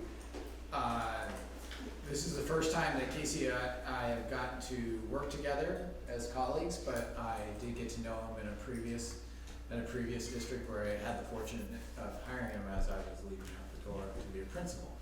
And Casey comes to us from the Rumney's Memorial School in Middlesex, Vermont, and he was principal there for 2 years. Before that, interim principal at Milton and assistant principal and guidance counselor and homeschool coordinating. He explained all that, but he wants to fill in from there. Casey's hit the ground running with the HR coordination here in the district, and I know he's already been out in schools working with principals and building directors. But Casey, I thought maybe I'd give you a minute if you wanted to add more into there or say a few things about yourself. Sure. It's nice to meet you. I'm thrilled to be back in Franklin County. As Bill said, I was in Franklin Northeast for 5 years, lived in Enosburg, lived here in St. Albans for a bit as well. I'm really excited to be in this role. I think having worked in the schools is really helpful to transition to an HR perspective. So I'm thankful to be here. I'm looking forward to learning more about the district and working with you. So thanks. And this is not an initial introduction, but it's the initial introduction in person for John Muldoon, who has been tonight. When I went feverishly to him on Friday, I said, I need someone to help run Zoom for the board meeting. Can you do this? Because a few people had suggested asking Jason Therian, who does that usually for us, and I said, Jason, I had said to everyone that had been here, you need your rest. And John has come to us from China, as you know, but he's had a couple weeks to adjust to time, so I figured he could put a night in on Zoom, and I think you've been doing a great job. But John's been a assistant principal at both the middle and a high school level, and has a doctorate in education in organizational leadership from Northeastern University. He's been a social studies teacher and a math teacher as well. I know for both Casey and John, they've integrated right in. We had an impromptu central office administrators meeting -1 yesterday that we just kind of all had and sat here and got to know each other a little bit better, and we'll be doing a lot more of that this summer. But John, I thought maybe you could add some details that I quickly gave, and I know you had a chance to talk a little bit over some. Yeah, it's well, first of all, for anyone that's watching online, I'm in charge of the camera, and I'm sorry, the remote only works about 10% of the time. So if I've been slow to adjust the camera, I apologize for that. But it is a real privilege to be here in person with everyone, and also online with people who can't be here in person today. It's been quite the journey to get here. Actually, the last time I spoke with all of you, it was snowing outside. I don't know if you remember that. So that both the weather is better, and it's great to be home and in Vermont and engaging in this good work. I've spent a lot of time the past week just looking at the good work that's already happening in the district, particularly with curriculum and instruction, and getting ready to work with the teams of teachers who've volunteered to give up part of their summer this year to get ready for next school year and keep us moving forward with the envisioning work. So, thank you. So the other, there's a couple other places I would briefly mention. Really, the past 2 weeks have been pretty quiet out in the schools, except for the custodial staff. They've been madly trying to get the schools cleaned and moving. been in schools during the summer know that it's basically move the whole school twice and get it ready and cleaned. And deservedly so, because I'm just honored by working with the staff that was here last year through the COVID and the extra hours everyone put in. I can't think of anybody that didn't put in 150%. So, and I'm glad that one of the big things I've been saying, as you've heard me tonight, is saying, please get rest, rejuvenated, ready to come back, because I think next year is going to be just as difficult as this year, because we'll be adjusting to whatever the new normal is, and I don't think we'll know, so it will be some adjustment on the fly.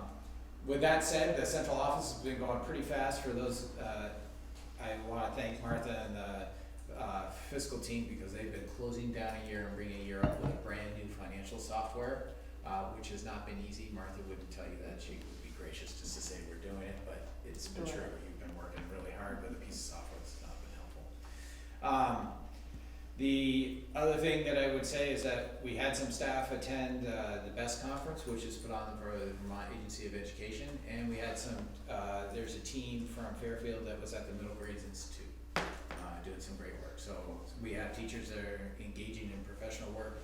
Some people think that teachers take the whole summers off as vacation. I like to think about it as renewal and growth time as professionals, and it's just adjustable hours.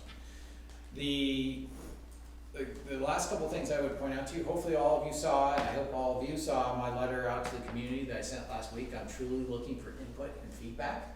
And I know that we've had about 70 people respond to my thought exchange. It's a great piece of software that we used here, that it's just really an open-ended question to see what folks are thinking and feeling, and seeing what my first year should be part of. And it's all good stuff. I did look into it at least to see how many responded. I haven't. I'm going to keep reminding for the next probably 3 weeks, and that's about how long we'll leave it open. There'll be other ones during the year too. As you're aware, board, and my big focus in my doctoral work is community engagement.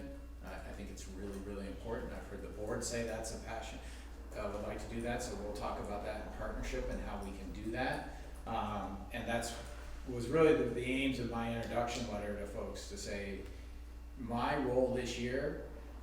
Brett Blanchard gave me a nice tease 2 days ago. He goes, "Oh, you're in your third position in 3 years." So my job this year is to listen and learn. And I was hoping to do that my first year here, but didn't get a chance to do that because I went right into the work of it. And it was great to work with BFA. I've told everyone very openly that was one of the best years for me, coming from working in a central office to go back to a building and be a building administrator.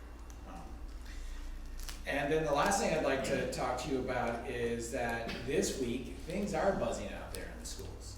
There's approximately about 450 kids this week, and we'll probably have a lot more than that overall in totality, that are taking advantage of our summer engagement opportunities. And I was at BFA yesterday and saw a great math class that was using, in education speak we call gamifying, where you're using game theory to teach a subject, but the kids are highly engaged and motivated because it's being delivered through a game. And the algebra teacher, Ms. Schubert, was up there. She was doing a great job with that with the kids, and the kids were really having fun when I saw that. Another one that's going on at BFA that I saw was local history and social studies through the local history of St. Albans. And so they're out every day in the community in the afternoon and in the morning doing some history work. And then today I was over at Saks and saw circus camp, kindness camp, and a art and math integration camp. Hopefully folks heard that. Art and math integration camp at Saks. Saw kids from, I think they were kindergartners, first graders, up to 6th, 7th graders today, and all highly engaged. Oh, and a kindness camp. I forgot the kindness camp.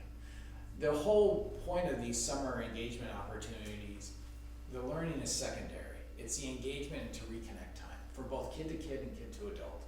And that's what we're really after this summer. I saw a lot of smiles and happiness and giggles, and that was just tremendous to see, whether I was up at BFA yesterday or at Saks today.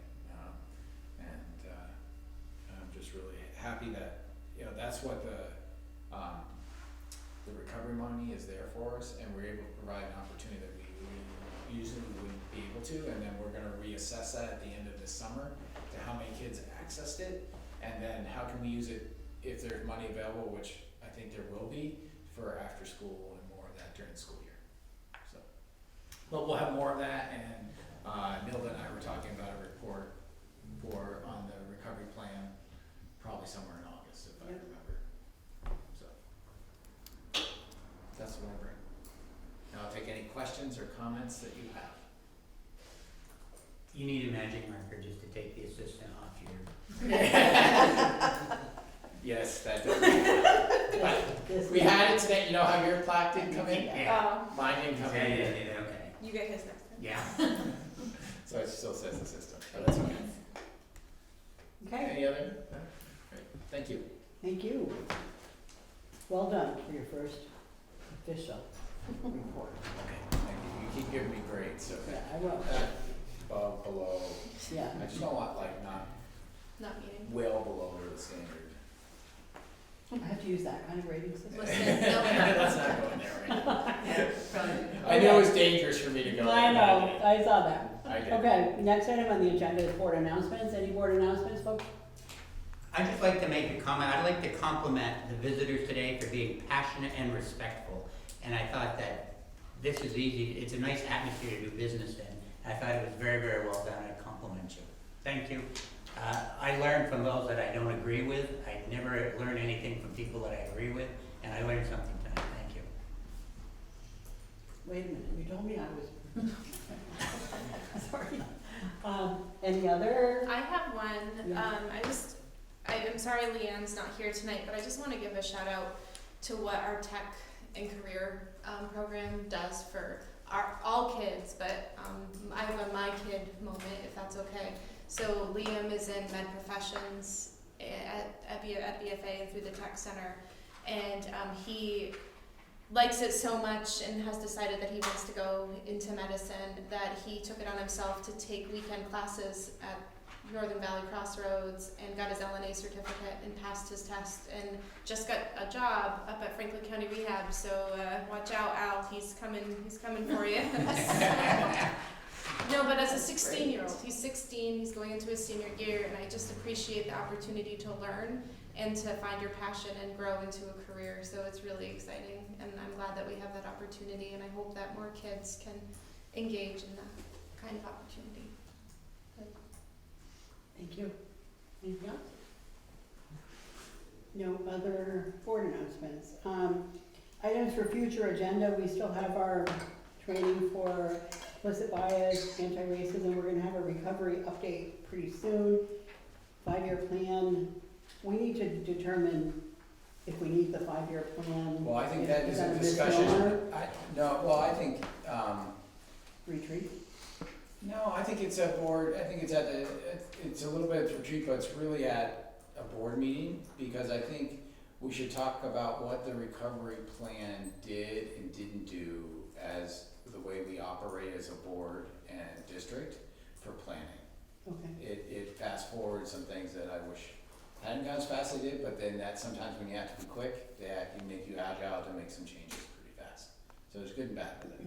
And then we have the IT study, which we haven't looked at for a while. We haven't, and we could have Martin come and give a report of where, an update on where that's at since he's been here. In-person meetings, we can take off, because here we are. And then are you gonna add on, we're gonna do SRO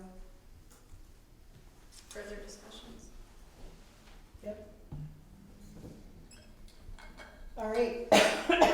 Excuse me. There's no need to go into executive session. Is there any other business that needs to come before the board? Hearing none, I'm gonna adjourn this meeting and recording off.